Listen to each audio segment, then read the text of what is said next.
குலதெய்வம். இன்னைக்கு நம்ம யார கும்பிடுறோமோ இல்லையோ, குலதெய்வத்த முதன்மையாக கும்பிடணும் அப்படிங்கிறது சொல்லலாம்.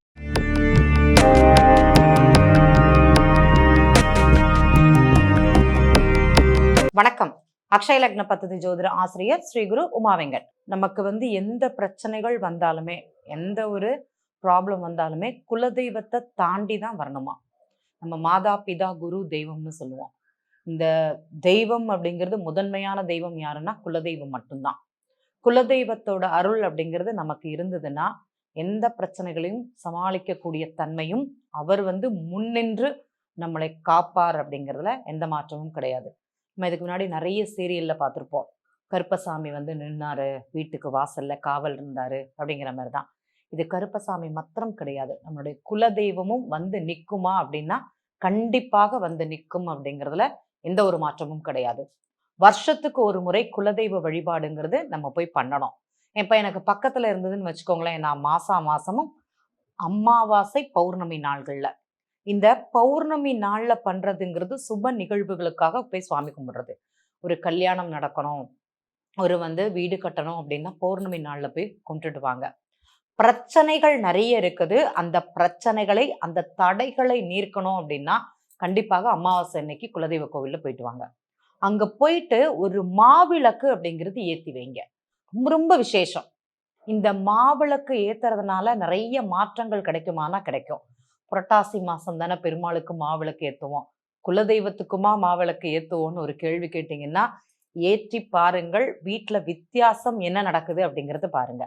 தொடர்ந்து ஒரு 3 அமாவாசைக்கு, உதாரணமாக இத்தனை அமாவாசை போகணுங்கிறது கணக்கெல்லாம் கிடையாது, ஒரு 3 அமாவாசைக்கு தொடர்ந்து குலதெய்வ கோவில் முன்னாடி போயிட்டு மாவிளக்கு ஏத்தி அந்த தீபம்ங்கிறது எரிய விடுங்க. உங்க வாழ்க்கையில மாற்றம் நடக்குதா இல்லையா அப்படிங்கிறத பாருங்க. கண்டிப்பாக நடக்கும் அப்படிங்கிறது உண்மை.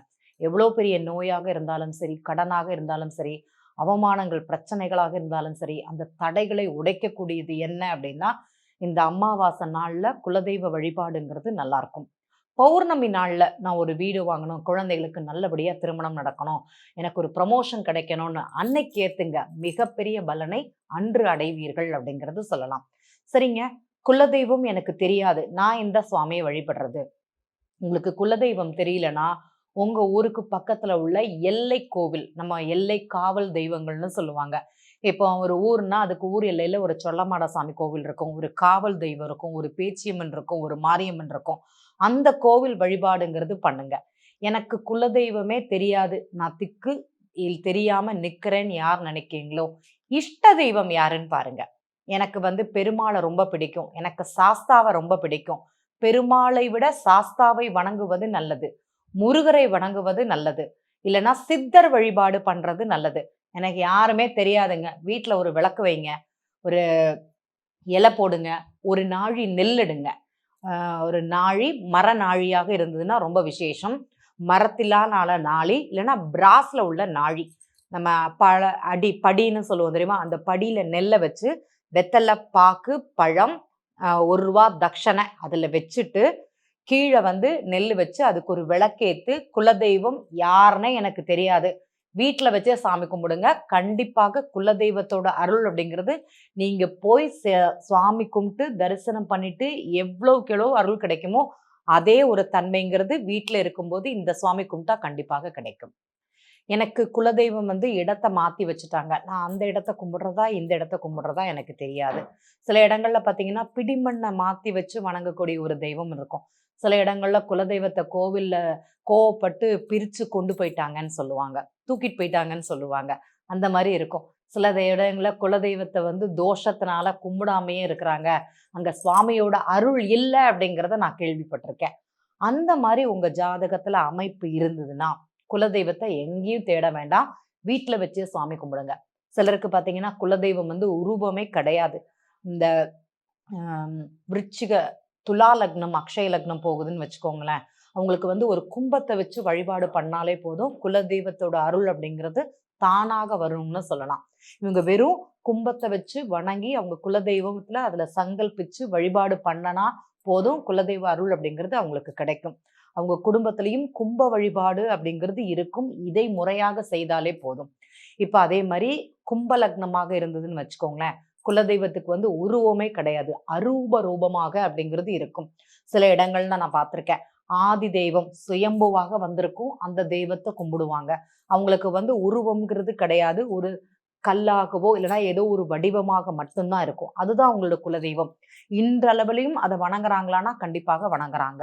அப்ப அது வந்து குலதெய்வ அமைப்பாக இருக்குமானா இருக்கும். அப்ப இவங்க வந்து அரூபமாக உள்ள குலதெய்வம் வணங்குவது அப்படிங்கிறது இருக்கும். நம்ம எல்லாருக்குமே தெரிஞ்சது பார்த்தீங்கன்னா, ஊர் எல்லையில இந்த மைல்கல்னு சொல்லுவாங்க.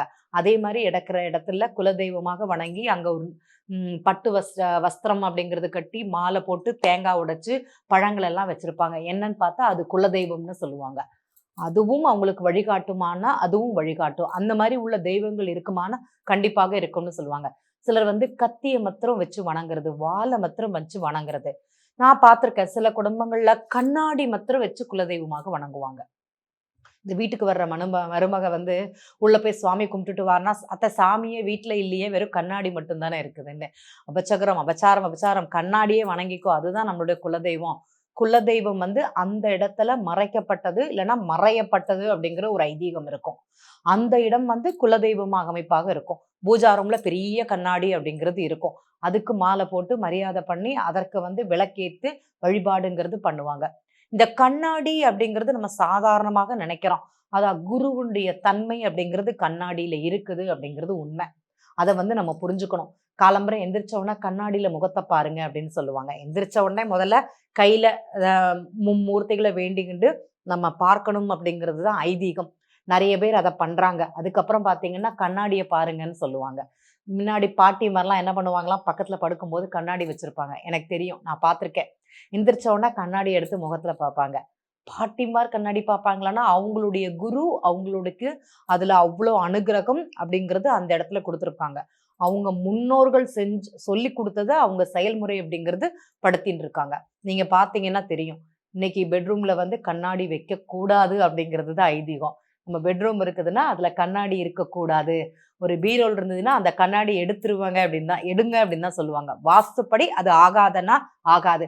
அதனால தான் பெரியவங்க படுக்கும்போது பக்கத்துல கண்ணாடி எடுத்து வச்சுட்டு எந்திரிச்ச உடனே அந்த கையில முகம் பார்க்கறதும், சுவாமிய கும்பிடுறதும், அடுத்தது கண்ணாடியில முகத்த பார்க்கறது அப்படிங்கிற ஒரு தன்மை இருக்கும்.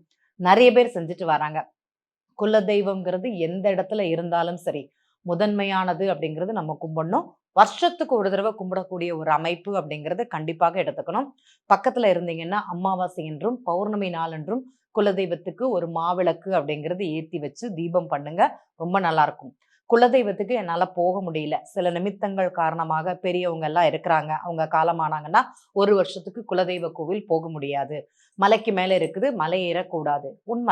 அவங்க என்ன பண்ணலாம்? வீட்ல இருந்து அந்த குலதெய்வ அமைப்பு பண்ணலாம்.